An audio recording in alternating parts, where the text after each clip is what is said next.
Minister of Foreign Affairs, the Honourable Fred Mitchell, says the Bahamas has never signed on to the Caribbean single market economy, allowing free movement of workers because Bahamians have always opposed it. ZNS News spoke to the minister on the sidelines of the 45th Conference of Heads of Government of the Caribbean Community meeting in Trinidad recently. On the facts, that's a different matter, but, once people oppose it, there's no point trying to impose it. The fact is, though, there are more Caribbean nationals working in the Bahamas than any other country, so,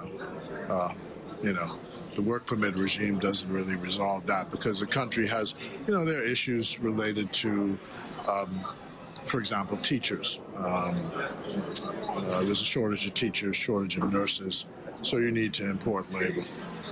But the Bahamian people don't support the single market economy, so we couldn't proceed with it. His comments come as CARICOM chair, the Honourable Roosevelt Skerritt, announced last week that CARICOM has agreed to the full movement of people across the region's borders with the aim of finalising those plans by next March, a move Prime Minister the Honourable Philip Davis says will not impact the Bahamas.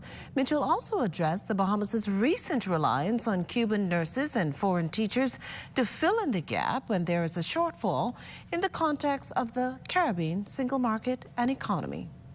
If you work for the government now, you don't need a work permit, so, there's no issue with it. Free movement of people is something which is done for, at the moment now, as professionals and people who are in sports and culture.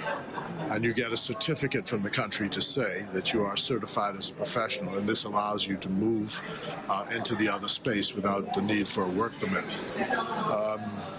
So none of that applies if you work for the government. If you are a teacher or if you are a nurse, there's no work permit needed, except of course if you're working for PHA.